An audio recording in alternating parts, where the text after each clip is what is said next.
Okay, good morning, everyone. I'm going to call this meeting to order for the Polk County Board of Commissioners for Wednesday, August 7th, 2024. Announcements are on the agendas. Oh, all commissioners are present. Announcements are on the agendas. Extra copies are on the table. First item up is for comments for items not on the agenda. Remember that we're limited to 3 minutes each. Who's first? That would be me. Yes, please give us your name and your address, please. Street address. Chip North. My name is Chip North and I live at 14908 Ferns Corner Road here in beautiful city of Monmouth. This is Dallas.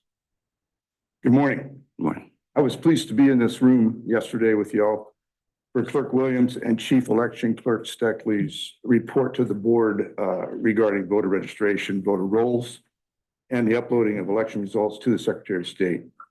I want to thank you for this opportunity to hear from them regarding the diligent service they continue to provide to the citizens of Polk County. In our meetings with you as well, Sheriff Gordon, regarding concerns raised, have provided an opportunity to grow in our shared understanding and responsibility to collaborate in this process. Our citizen group wishes to thank Commissioner Mortar for his support, encouragement, and assistance in this effort. I also want to thank all of you for engaging yesterday with questions and comments that show your interest in the election process. It is imperative that we avoid a disenfranchised electorate populace. Wikipedia states that the psychology of disenfranchisement is a theory developed by Rex Briggs. These components the theory suggests that there are 3 components that drive the psychology of disenfranchisement: alienation, cynicism, and perceived victimization. These components interact and intensify each other. I bring this up for the purpose of sharing what I believe is the antidote to disenfranchisement. That is our continued commitment to work together for transparent and fair elections that ensure only legal votes from American citizens are counted in our county, state, and country. Thank you for your time. Thank you.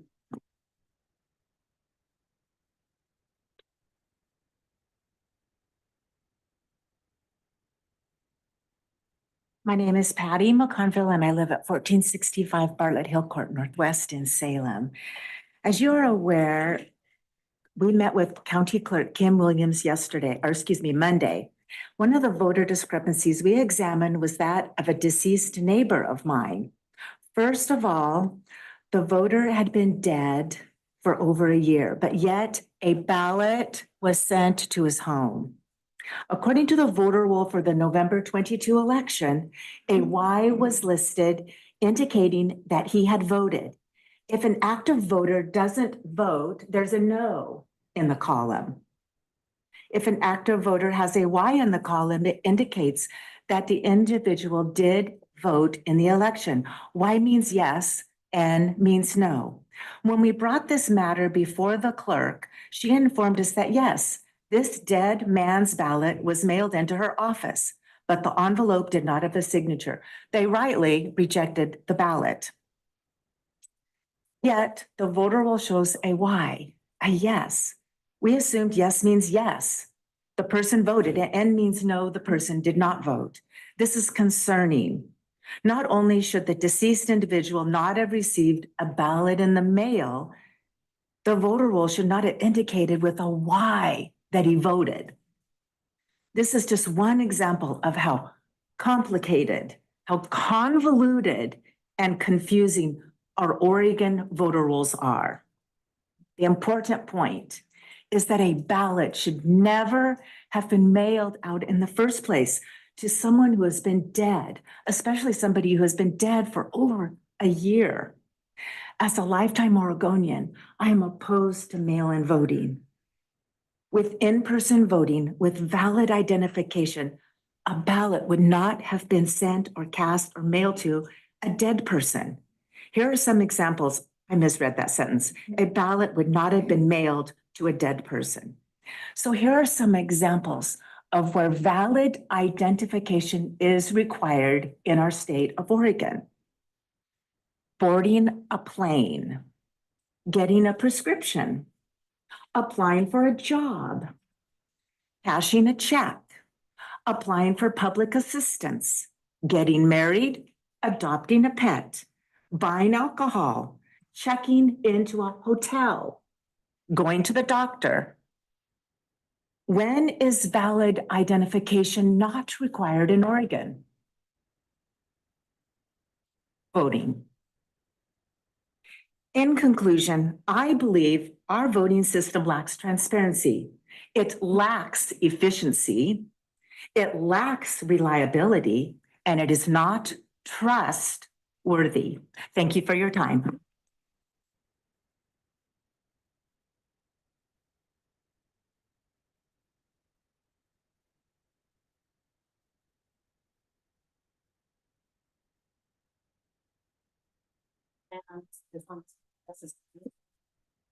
My name is Susan Barbara Sutherland, and I live at 1460 West Ellendale. And when we were just out doing the flag wave out there, someone said that people want to move to voting by computer from home.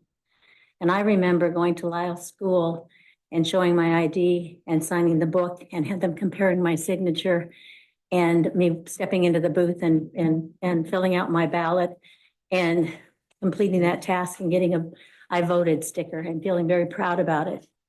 And I don't really care for this mail-in business. I think I agree with all the things that I've heard people say here this time and the time before we came. And the thing about it is, if you do this computer thing, I don't even like doing business on the computer because I think it's dicey. Okay, I don't want to take chances with it. The other thing is, if you're doing it at home, what kind of pride are you going to take in what you're doing? Oh, I guess I better check this box here on this computer thing here. You know, I guess I better do this kind of as an afterthought. And what we want to do is have people be proud of what they're doing and understand that it's something very important. And it just disturbs me that we do this by mail, where we understand that there's obviously lots of opportunity for fraud and for people to fill out ballots for other people, the ballot harvest. I mean, you guys all know this, okay? And I really urge you to reconsider that we should not be doing mail-in ballots. I don't even trust the US mail anymore. I wrote a check to pay a bill the first part of May, and that was never received by the business that I sent it to, and I had to write another check because it said my payment was overdue. So I don't trust the US mail and that's not against the US mail, but it's just a fact of our life right now. For them to be in charge of my very important ballot that affects people's lives. So I thank you for your time, but I really urge you to reconsider.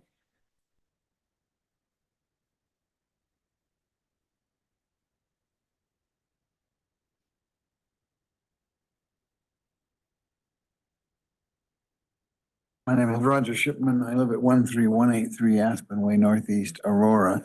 I'm the chair of the Constitution Party, so I have constituents in Polk County. You need to speak up a little bit because no one can hear you. That Okay. won't help. That won't help? Nope. Okay, sorry. I didn't sleep very well. Judicial Watch contacted me about the state of the voter rolls in Oregon, saying that they're so bad that they sent a letter saying they plan to sue to ensure that the state is in compliance with federal law about removing no longer eligible voters. I thought that was a good idea because as my 40 years in software engineering shows me, while computers are efficient, they also can lead to mistakes. And especially my background at Portland State tells me how easily they are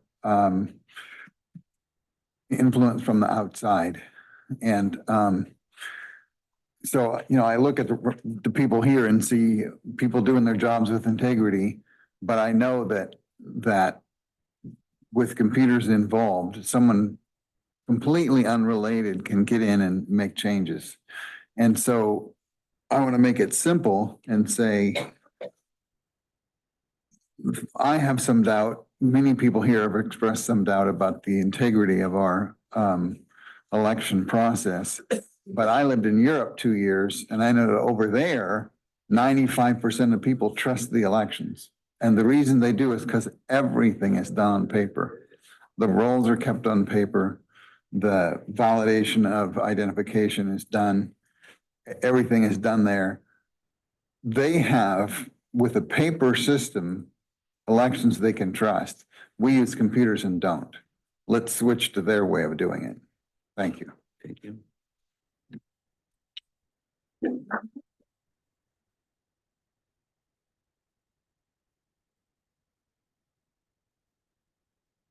Good morning. I am Linda Robinson, Polk County resident of West Salem. And, pardon me? Address, please. Oh, address. Okay. 2246 27th Place Northwest. Thank you. I and many others are so fortunate to have Commissioners Gordon Polk and Mordhorst, Clerk Williams, Election Clerk Steckley, and Sheriff Garten. You graciously give your time and your attention when we bring concerns about elections. And that is the way of building valuable trust between citizens and their local officials. So we are so glad that we elected you. And Oregon citizens have witnessed a 25-year transition from local precinct control of voter registration, in-person voting, and ballot counting to state control voter registration, vote by mail, and machine counting of our ballots.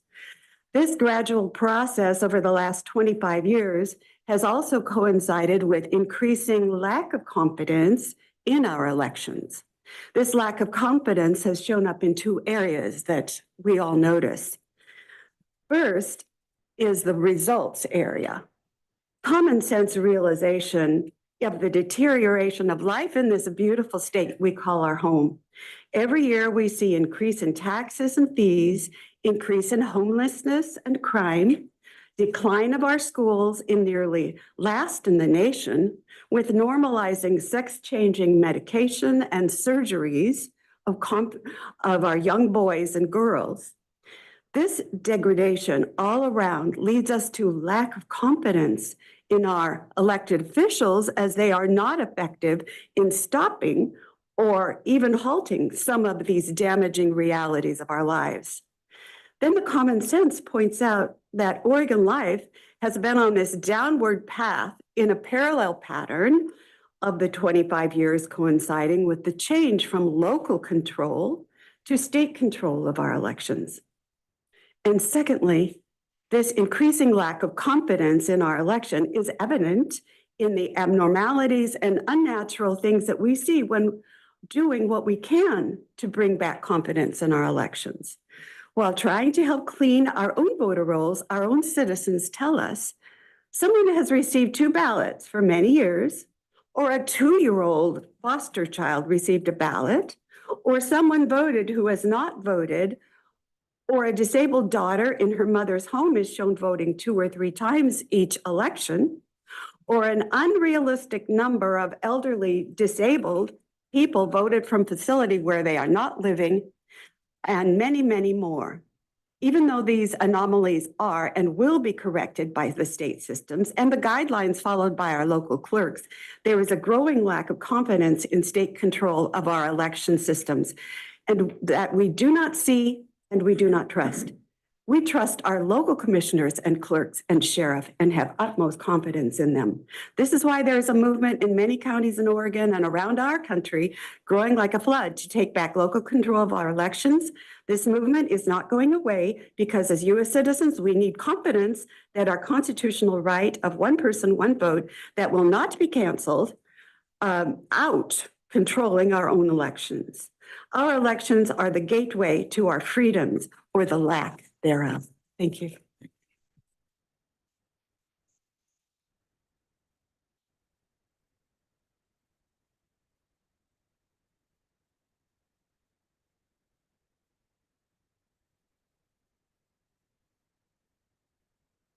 Hi, Kathy Elgin, Upper Breckenridge Loop, Northwest Salem.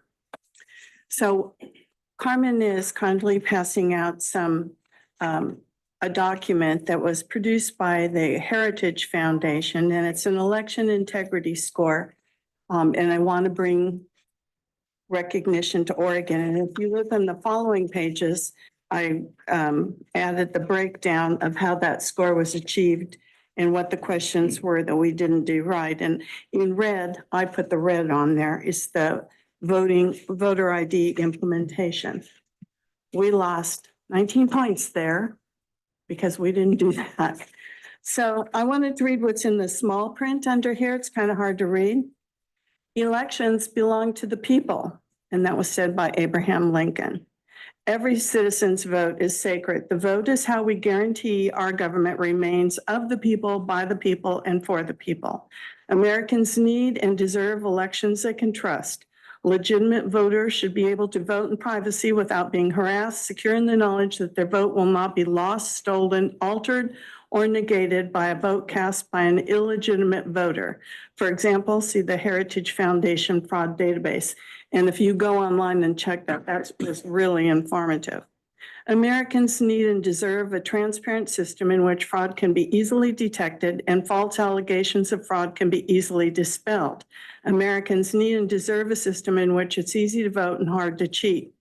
In order to help state legislators, election officials, and all Americans who are interested in ensuring a fair and secure election, the Heritage Foundation has published this election integrity scorecard, which compares election laws and regulations of each state and the District of Columbia that affect the security and integrity and process of the foundation's best practice recommendations.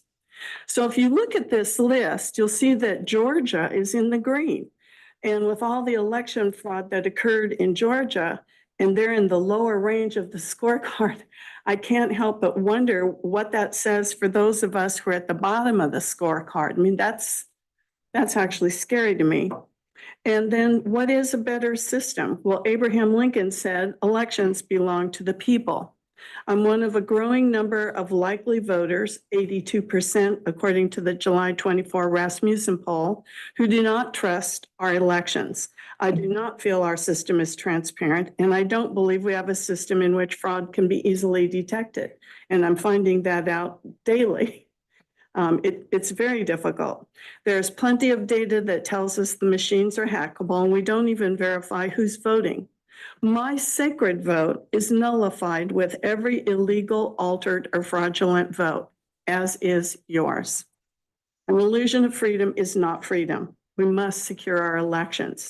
Give the citizens, give the process back to the people. Same day voting, voter ID, paper ballots, proof of citizenship, and hand count at the precinct.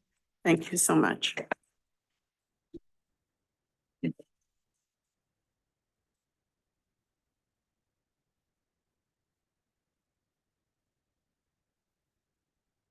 So good morning. My name is Michael Winger. I live at 3074 Oak Crest Drive, Northwest in West Salem. I'm a fifth generation Oregonian. I live in West Salem, as I just said. I serve in precinct 134 as a PCP for Polk County. I work as a full-time human resource manager at a local agricultural company. We know that West Salem has approximately a population of 24,000, and it's in Polk County. And so I hope you will connect as a team and make Polk County a courageous and model of success. What an opportunity that people will see the possibility of prosperity, growth, and change. You have the authority, everyone sitting here, and you have quality PCPs and a strong citizen base for support with what you do in making tough decisions. The government mountain of influence that you're in is one of the most powerful influences in society. I think you know that. The other ones are family, 1, education, 2, business, arts and media, technology, science, religion. Many of our family members have influence in these different areas. As you work today in the government mountain of influence, I encourage you to listen carefully and make connection about the questionable election process in Oregon. Abraham Lincoln, I didn't know she was going to quote Abraham Lincoln. He once said, here's the quote, nearly all men can stand in adversity, but if you want to test a man's character, give him power. And so in your positions of authority at Polk County government, you carry powerful influence in your work each day. You bring different skills, talents, work experiences to the table. Your authority exists in the government mountain for the purpose of serving and protecting people's freedoms, which allows citizens to live in a safe environment. I like that. And to have the freedom to discover for themselves who they can be. This kind of a government allows citizens to believe that they can be successful and thrive, not just survive like many people that's happening right now. I challenge you today and myself to provide a place that pursues truth, defends liberty, makes a connection with the people. That's really important. It's about the people. As each one of our votes should count, and we need to clean up the voting rolls. So today, we hope that you'll proceed in-person voting. There's a measure of belief in the state of Oregon that it's squeaky clean. Well, I've lived here all my life, and with the mail-in ballots and computerized counting, it gets a little skeptical. Tom Fitton, for instance, for Judicial Watch, knows that Oregon has a dirty voting rolls, and that's coming. He's already pursued California and won some judicial things. So we know the city of Salem has a population of 177,000. Here's your time when you heard that. That's it. So anyway, thank you. And could I say one more thing? My wife and I just recently canvassed an area, and we talked to one of our citizens, and he received 2 ballots, and he emphatically said, I used 1 ballot for voting, but he didn't know what to do with the other ballot. Thanks. Thank you.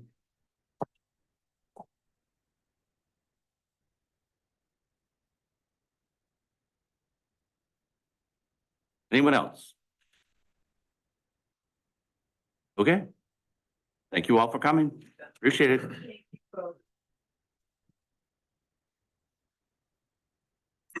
All right, next up, commissioners, approval of the agenda. Also move. Second. It's been moved and seconded. All those in favor signify by saying aye. Aye. Aye. Aye, passes unanimously. Approval of the minutes from July 31st. I'll move approval. I'll second that. Okay, it's been moved and seconded. All those in favor signify by saying aye. Aye. Aye, passes unanimously. Approval of consent calendar. Also move. Second. It's been moved and seconded. All those in favor signify by saying aye. Aye. Aye, passes unanimously. Next up, we have a public hearing for CDBG application. So I will open the public hearing at 9:24. And I have a couple of statements I have to read. So please quiet. The purpose of the public hearing is to notice the public of the county's intent to apply for a 2024 CDBG grant, housing rehabilitation grant on behalf of Polk County Regional Collaborative, and to receive comments from the public concerning the county's intent. Additionally, I have to read this into the record. Public notice and notice of public hearing by the Polk County Board of Commissioners. Polk County is eligible to apply for a 2024 Community Development Block Grant from Business Oregon. Community Development Block Grant funds come from the U.S. Department of Housing and Urban Development. The grants can be used for public facilities and housing improvements, primarily for persons with low and moderate incomes. Approximately $12 million will be awarded to Oregon non-metropolitan cities and counties in 2024.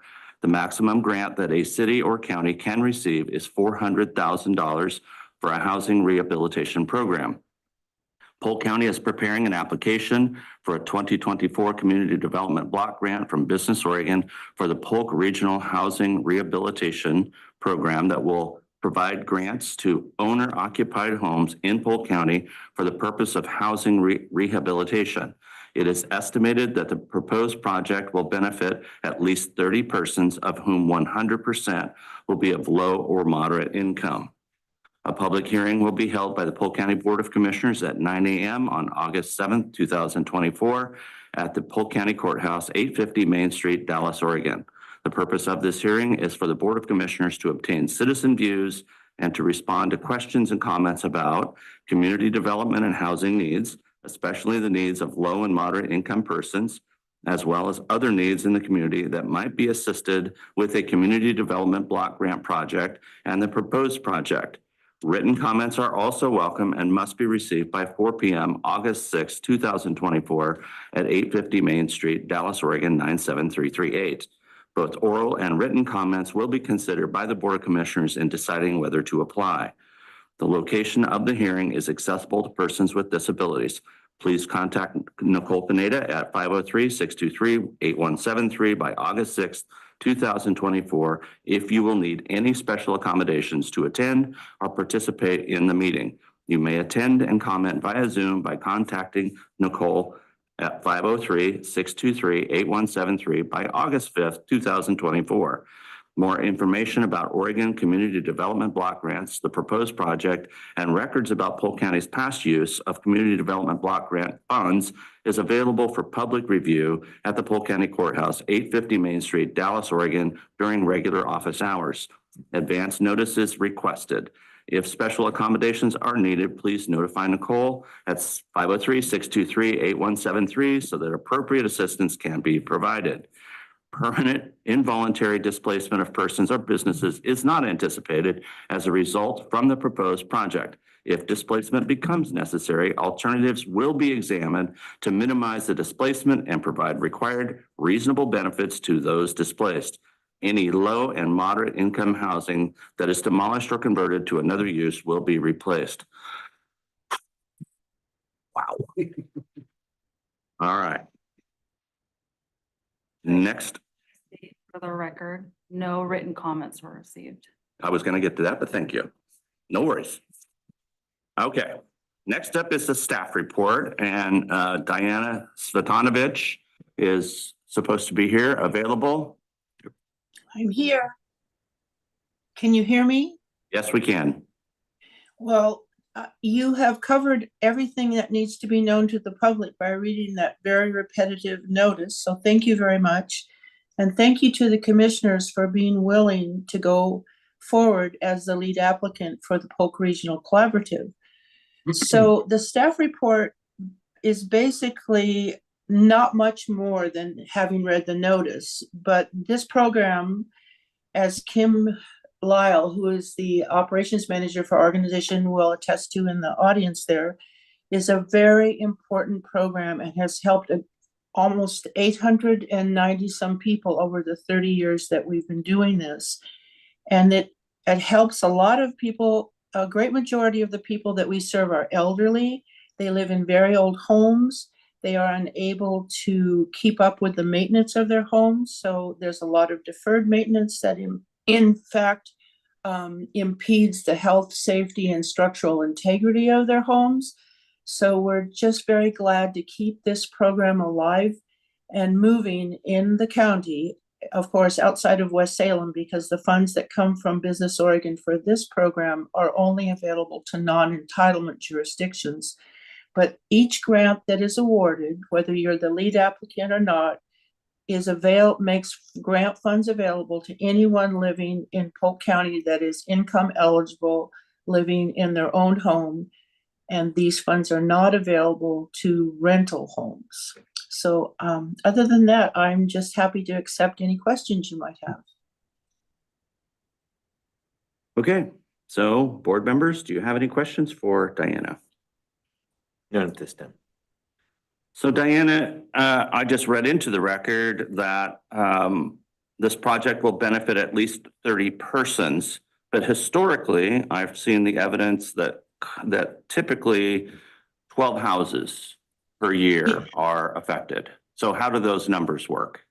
So that's based upon, if we look at our records, the average home houses 2 to 2.5 persons. So when they say in the notice that you need to identify the approximate number of persons that will benefit, we have to create a report for Business Oregon that both names the number of homes assisted and the number of persons assisted. So that's just a mathematical estimate of the number of persons in the 15 houses that we expect to be able to help. Okay, so if you have a limit, right, you have a limit of $25,000 per application, is that correct? Yes, Kim can say something about this. Do you mind, Kim? You need to come forward, please. Put your name on the record.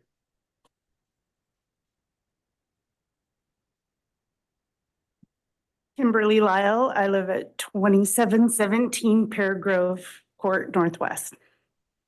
And your question? Well, it was about the $25,000 limit per application, yes? So that is the maximum amount. The homeowners don't generally need the full 25,000. So we range minimum 5,000 usually and maximum 25,000. Okay. And it varies within that. So the number I cited of typically 12 is what you fund is not necessarily accurate then? It varies. That's pretty much, I would say, the minimum, Okay. but we've helped as many as 15 in one application. And so 15 homes. are you anticipating that in this 2024 block grant that there will be at least 15? Well, it's difficult to determine because it's based on what the need is for the particular homeowner. So we don't have applications currently in the queue waiting? We have a list, and generally the way that we run the list is by necessity, need, prioritizing. If a roof is leaking, we want to help that person. If that person doesn't have heating, we want to help that person over maybe someone who has a roof that potentially needs to be replaced. Okay. So. And where do we get the ranking for lower moderate income? The federal government. So there's a range there It that is. tells us how much Mhm. their income needs We to be. base it on HUD's area median income for the area. Okay. Also, I've noted in what has been presented before us that commonly Polk CDC takes 25% of this money for its administrative needs. It's 20% is what the law allows. No. Okay. The report we got showed 75,000 and 25,000 in administrative costs would be taken. So $100,000 would be taken from this for Polk CDC's needs to administer this program. I'd have to look. I just can't remember exactly the That was what was presented to us on the record. Okay. I can say something about this if you don't mind. I'm sorry to interrupt. This Yeah, is a go ahead. this is a 2-year program, and we have on staff an administrator, a project manager who goes out to each home after they income qualify, and all these income qualified people go through an intake process and are screened by another staff. So we have 3 staff on this project for a 2-year project. So the amount that you talk about, if you divide it by 2, is approximately $50,000 a year to pay for 3 staff to do the work. And I'd be hard pressed to explain to you how much work is involved at this time, but I'm very happy to provide a written outline of that if you so desire. Okay. And again, not to be argumentative, but the presentation was that you apply for this money every year. We apply for it because I can tell you why we do that. We have right now an open project with Fall City. but we apply for it every year because it takes the state about 6 to 8 months to get it, to go through all of the environmental review process, all of the due diligence that's involved before we actually get a release of funds to do the project with the people on the ground. So right now, by the time we apply for this, and it's due by September 31st, or I can't remember if September has 31 days, by the end of September, they typically don't even make an award till the end of the year. Then there's another 5 months to execute a contract to do the environmental review. So by the time the open grant that we have right now is 90% done, we are able to finally get a release of funds for this project we're applying for. This is why we apply every year, to keep the project funding open to the public and not get lost and stuck in the due diligence process, because it's a fairly onerous process. I hope that answers your question. It does in a roundabout way, but I guess what I see in this is that Polk CDC, you've got a churn going here now where you're in the process, and I get the 2-year process, albeit you told us typically 18 months before. That's fine, but you're applying for this money annually. And so you're now getting it annually, but you're applying it to an 18-month to 2-year process. So you have outstanding projects still open for the last 2 years that you're still trying to close. And that's not the point of my question. I guess my question was just for the record, to indicate that Polk CDC does take 25% by what you've presented to us every time a grant is awarded. As soon as the funds become available, yes, once the funds become available, you are correct. Okay. What's a Polk Regional Collaborative? I had to read that into the record, but I don't know what that is. I can explain that. So in 2006, actually way back in the late 1990s, the Business Oregon Infrastructure Finance Authority changed the way it would award these CDBG funds for housing rehabilitation programs by requiring that in order to apply, you had to form a collaborative of at least 3 contiguous jurisdictions. And so in 2006, Polk CDC formed the Polk Regional Collaborative, consisting of Polk County, Falls City, Dallas, Monmouth, and Independence, in order to be able to apply for the housing rehabilitation funds. It was a requirement that the Business Oregon put forth in order to acquire the housing rehab funds. Okay, thank you. Sure, I do have a question. Sure. Occurred to me. Thank you for being here and presenting on this program. I support the program very much for Polk County residents. I do not support the federal red tape and bureaucratic nonsense that you have to go through. But I have, this is par for the course for community development block grants for infrastructure for anything. I'm curious if somebody listening has a grandmother or auntie who owns a house and needs some help with an upgrade for safety reasons or whatever. Mm-hmm. What are their steps to get entered into the queue? And then what can they expect once they do make contact? So the first step is to call Polk CDC or reach out to them through the website. And would you like me to give the phone number here? Why not? 503-831-3173. And then the website would be the website is polkcdc.org. And the email is info@polkcdc.org.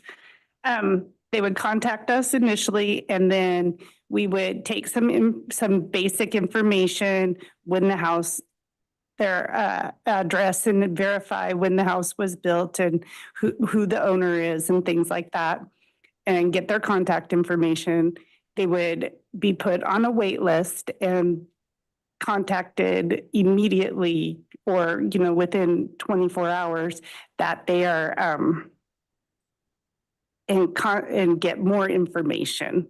So there's the intake, which is just basic information, and then they would be contacted and get further information.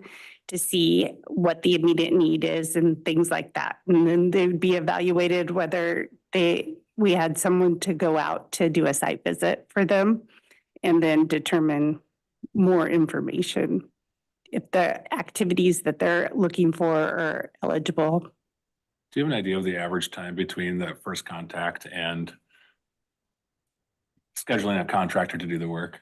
I imagine Scheduling a contractor to do the work. once everything's kind of approved and the environmentals are done. So between the first site visit and the contractor going out to evaluate really depends on your responsiveness of the contractors. We have to send out 3 contractors minimum. And that seems to be the lacking, the big gap is when you can get a contractor out there, and especially all 3 contractors out there. I would say from the time you do a site visit and assuming that underwriting is complete, I would say you could get a contractor out there, all 3 within, we ask 3 weeks, but it usually is 4 weeks. And then once we get the bids in, the homeowner decides what contractor based on several factors, not necessarily the lowest, but you have to have a rapport with the contractor as well. You have to be able to trust your contractor. And so the homeowner has spent time with the contractor during the bidding process. So the homeowner chooses the contractor, and then we move on to contract and getting the schedule in and all the basics for doing a remodel or a rehab on a home. Right. So. It's all I have. So now I have follow-up.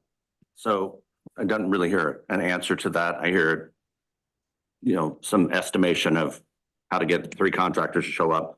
But again, I think for the record, for either one of you, it'd be helpful just for us to have an understanding of, again, the process from the time of first contact to the time a construction project starts. Well, You have a sense of what that is, an estimate? we don't really have a sense of what that is because once we've taken the information, it's a priority situation. So if that person, for instance, we're coming on to winter and they don't have heating, they're going to be prioritized. And so they will be served sooner than someone who, I'm going to have surgery in a couple months and I need an ADA ramp. You have to prioritize that situation. So I can't tell you a definite time. I can tell you that we serve people at a reasonable time depending on the need. And I can look into it and give you a more definite answer on averages or something like that. We just have not done that in the past. So Commissioner Pope, may I insert something here? Absolutely. So there's so many variables, and I'm not using that as an excuse.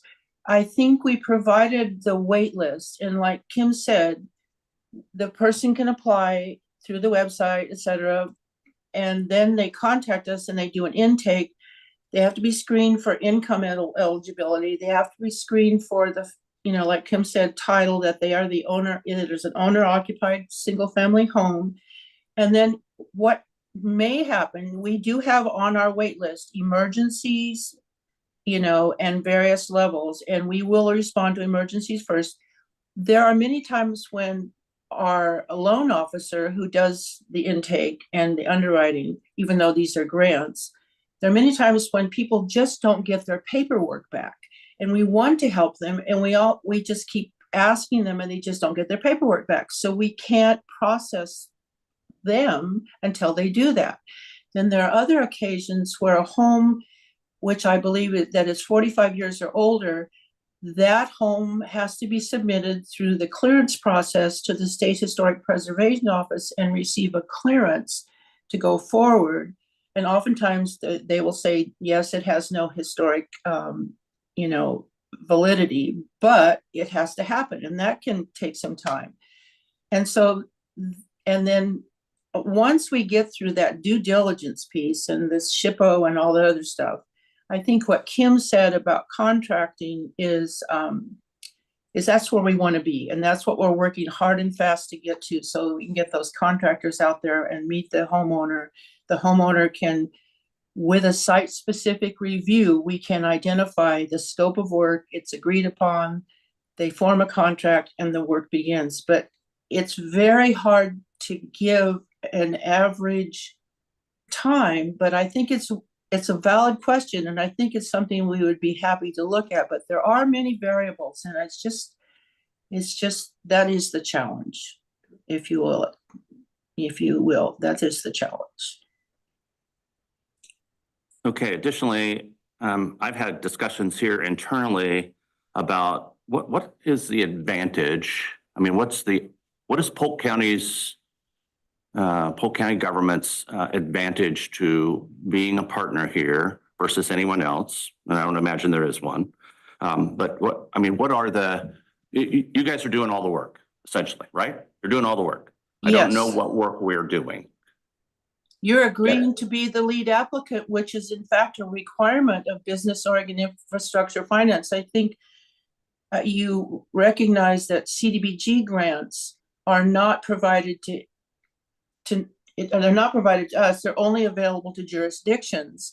And I failed to say that the Polk Regional Collaborative requirement to form contiguous jurisdictional collaboration also requires that a nonprofit be part of that collaboration. So we are happy to do the work, but we cannot do it without a jurisdiction being the lead applicant. So the advantage I see for Polk County is that you are providing an important service to the residents of Polk County, who would very likely, many of them, because of the condition of their home, are at risk, and in some cases, maybe even at risk of losing their home. So you are providing an essential benefit to the residents of Polk County outside of West Salem. And finally, I've been, again, discussing this internally. What is the liability for the applicant, which would be Polk County in this case? So, I mean, I've heard that we need to check off on each one of these projects. I have no idea what that looks like, what that means, what the responsibility really is there. And then what's our liability as a government? Well, that's a very good question. And you remind me that what you check off is, like, for instance, we are now able, with minutes from this hearing approved, we are able to submit an intake and be invited to do an application. And what the certifying officer does is simply sign the application, sign the environmental review record, which has about 50 documents, and I would not expect you to read every single one. And then in terms of liability otherwise, because once we were to receive an award and once a contract is executed between Polk County and IFA, we then execute a sub-grant agreement where Polk CDC becomes is responsible for all the work done, but you, the jurisdiction, are still the responsible entity. So I believe we have insurance, you have insurance. We have never had an incident where the insurance was called into question. So we all have liability here. That's all I could say. Okay. That's all I have. Thanks, Kim. Okay. So I'm going to open the public comment. We've been told we do not have any written correspondence. So now's the time for anyone who wishes to speak for or against this process. I have no one else online. I have no one in the room that indicates they would like to speak. So I'm going to close this public hearing, and we will now forward this to the board for deliberations, questions, or comments, and then eventually appointing a program certifying officer. I have no comments, except a comment in support of the program. Like I said, I think it's a valuable service. It's also piece of economic development for our communities to improve properties and neighborhoods. I appreciate that the program privileges folks who might be at risk for various reasons. So it's a safety issue as well. I'm ready to support a motion, but Carrie, I have no other clarifying questions. I support it as well. There's a need out there that it's kind of our due diligence to see if we can meet it in any way, shape, or form when it comes to those are financially strapped. And I think majority of these would be the elderly people on fixed incomes, which we all know today is becoming a major challenge they're going to be facing in the future. So I also Make your motion. So I move that we support moving forward the CBDG grant as presented and placing Administrator Hanson as our Certifying officer. certifying officer. There you go. Thank you. I'll second that. Okay, it's been moved and seconded to move forward with the application for the CDBG Housing Rehabilitation Grant. And on behalf of the Polk Regional Collaborative, any further discussion? Hearing none, all those in favor signify by saying aye. I Chair votes no. So we will move on to the next item, which is a reclass of an employee. Good morning, Mr. Chair, members of the board. I'm here this morning to request a reclassification of a behavioral health employee. Specifically, this is for Alba Garcia. She is technically right now a health services supervisor 3. However, she's been working out of class since November of 2023, which is a very long time for anyone to be working out of class. They finally caught this and I said, you can't work her out of class again. We got to do something. So I'm here to request that we reclassify her to a health services manager 1. She's already taken on the duties all these months. We need to reward her for that.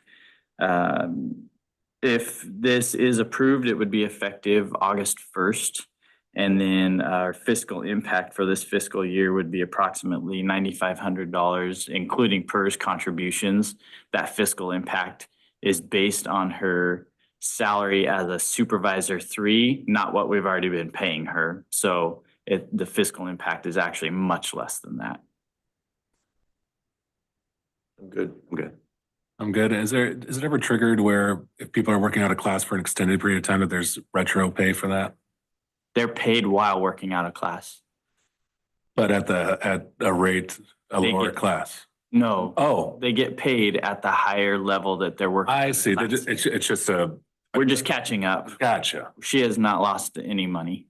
Okay, Yeah, that's a requirement under the personnel rules. that's what I figured. Okay, Yeah, yeah. thank you. I'm Sure. good. Thank you. Okay, do we have a need for an executive session? No, sir. Okay, we are adjourned.